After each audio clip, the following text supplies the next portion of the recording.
Hi, everybody. I'm Brittany Lewis, a reporter here with Forbes. Joining me now is Gregory Brew, senior analyst with the Eurasia Group. Gregory, thank you so much for joining me. Thanks for having me back, Brittany. In a stunning turn of events over the weekend, the Assad regime has toppled in Syria after rebels took control of Damascus. This is a crucial moment in an over a decade-long civil war in the country. You and I talked last week after a rebel group took control of Aleppo, one of the largest cities in the country. So talk to us about what happened over the weekend. How did the Assad regime, which has had control of the country for over 50 years, collapse so quickly? Well, it needs to be said, it needs to be emphasized that this happened with really no warning. No one really anticipated that Assad would fall this quickly.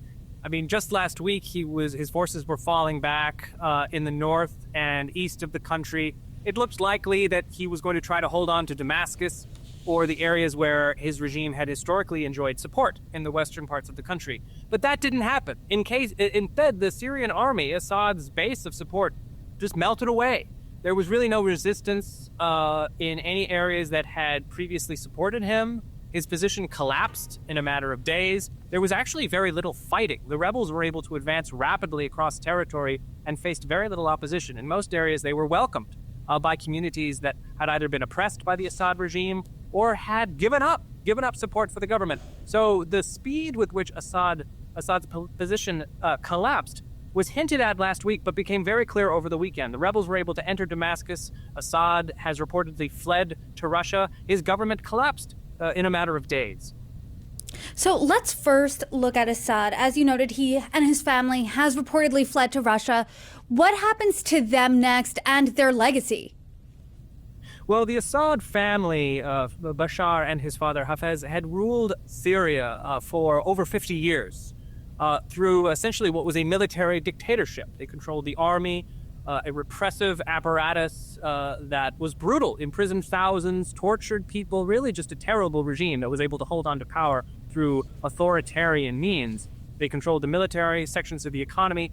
The support for the Assad regime had largely come from the Alawite community, a Shia Muslim community within Syria that had looked to the army and the Assad family for protection, really, against the rest of the Syrian community. But it was clear over the last few years that even the Alawites had ceased to support Assad. It was clear that the government had become extremely corrupt, had become weak, was really only holding on to power thanks to help from Iran and Russia. So Assad's flight from Syria, it is reported that he is in Russia.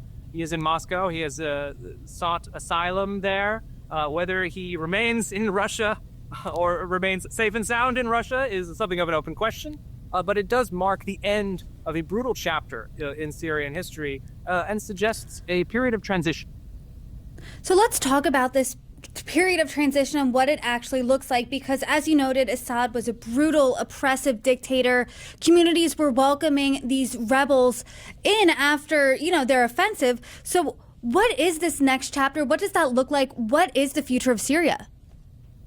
Well, right now, that is the question that I think everyone is mulling over, both in the region and the international community. While there have been a variety of rebel groups, rebel factions, that have been involved in fighting the Assad regime and were involved in the downfall of that regime, everyone is now looking to one specific faction, Hayat Tahrir al-Shams, or HTS, led by Mohammed al-Jalani, which came out of the north of the country around the city of Idlib, led the offensive against Assad over the last 2 weeks, and has now secured effective control over Damascus and much of the country. HTS, as it's known, had its origins as an Islamic jihadist group. It was originally linked to Al-Qaeda. Over the last several years, its leadership, including al-Jalani, have put forward a more moderate tone. Their campaign in Syria has been marked by attempts to act kindly or gently towards various religious or ethnic minorities.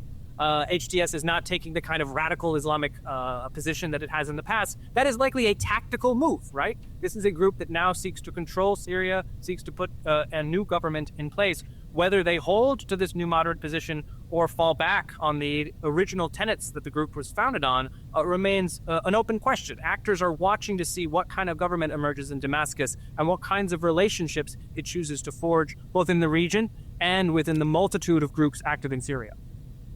To your point, I want to touch on the word moderate here because the AP also reported back in May of 2023 that they were taking more of a moderate approach, HTS. Does this mean that the United States can and will work with this group? What does moderate mean in this case?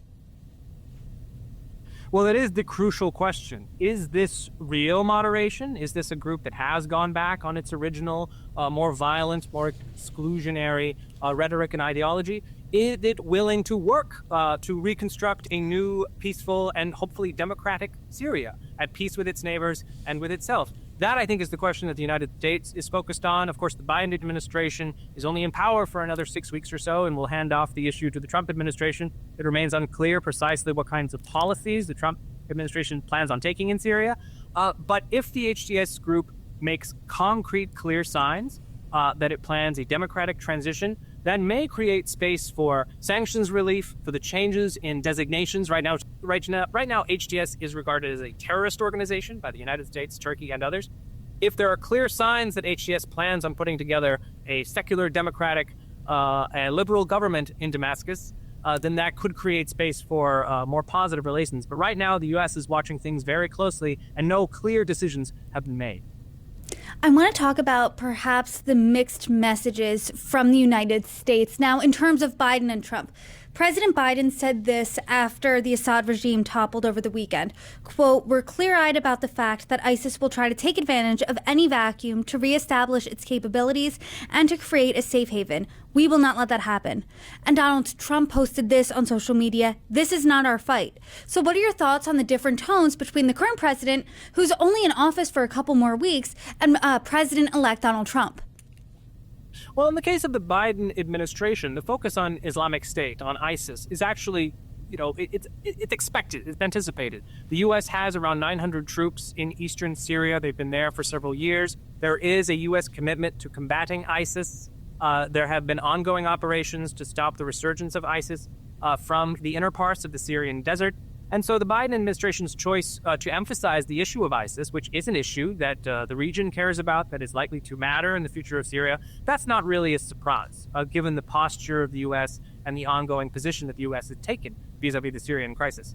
President-elect Trump's position on social media is also not too surprising, given that the way the downfall of Assad was playing out suggested there was really little action that the U.S. needed to take.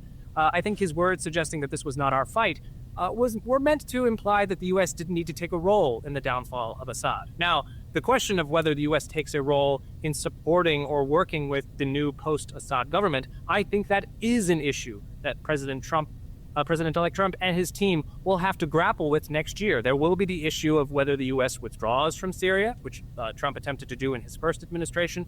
There are thorny questions about U.S. relations with Turkey, which will now, President Erdogan in Turkey will now look for greater scope, greater freedom of action in dealing with the Kurdish situation along Turkey's southeastern border. That is another issue that Trump will have to grapple with. So the fall of Assad creates openings, creates opportunities, but also creates risks and policy problems that Trump will have to deal with as he puts together his Middle East policy in 2025.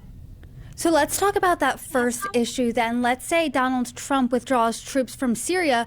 What happens then? Is there a vacuum then left in Syria? Well, the most immediate results of that withdrawal will be to create space for Turkey to act against the Kurds. There is currently, while the attention has been on HTS's advance against Assad, the Kurdish position in the country's northeast has remained the same. If anything, it's grown a little bit. The Kurds have been able to take over new territory that had previously been controlled by Assad. Now, the Kurds control their part of Syria largely thanks to U.S. support, particularly U.S. air support.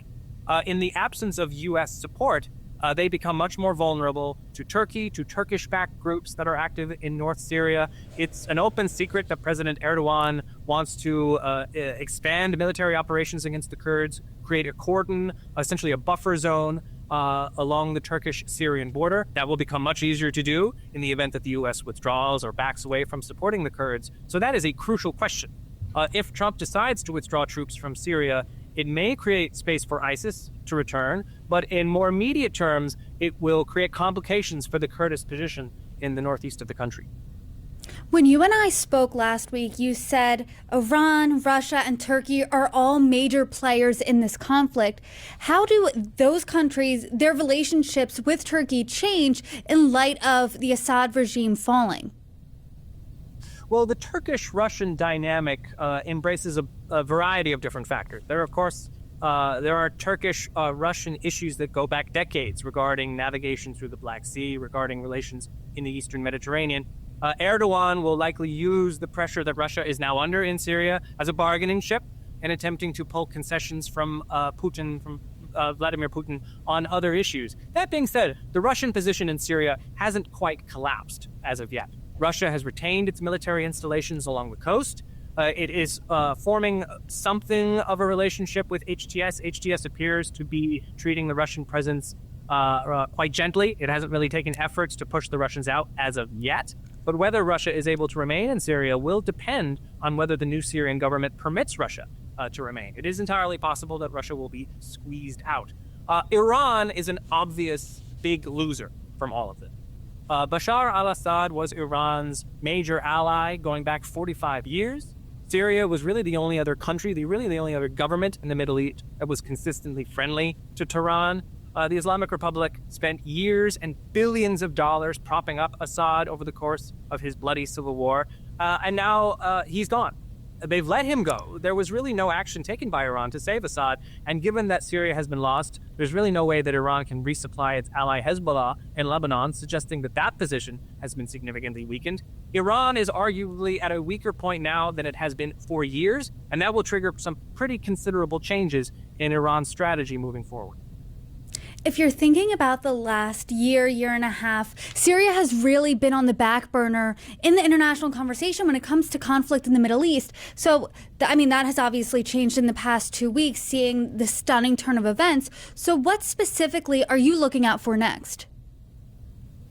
Well, some signs to suggest that things might improve are whether refugees are able to return to Syria. There have been millions of Syrian refugees who have fled the country over the last 10 years. Most of them have sought asylum in Turkey.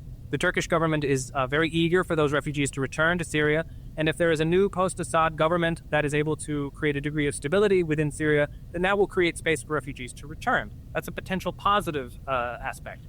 If there is breakdown in Syria, or if there is factional infighting between HTS and other factions, that will preclude refugee return. It could even worsen the refugee problem if the fighting spreads to other areas.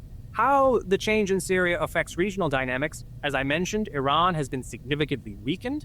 Iran will enter 2025 in a very weak position vis-a-vis Israel, vis-a-vis the United States. Iran is seeking a deal with the U.S. for sanctions relief. The U.S. is likely to push hard on Iran to back away from supporting other regional proxies. Now that Assad is gone, the U.S. will feel that it has greater leverage to push Iran away from Hezbollah, Hamas, the Houthis in Yemen. So expect advancements on that issue. Finally, Iran's nuclear program.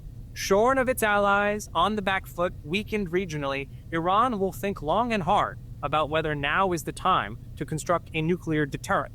I don't think they're going to take that decision lightly, and I don't think they're going to take that decision anytime soon. They will wait to see if talks with the United States for sanctions relief are possible, but that will be a looming issue next year, the question of whether or not Iran chooses this moment to build a bomb.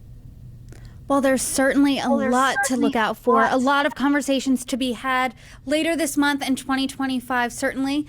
Gregory Brew, I hope you come back on and continue the conversations. Thanks so much for joining me. Thanks, Brittany.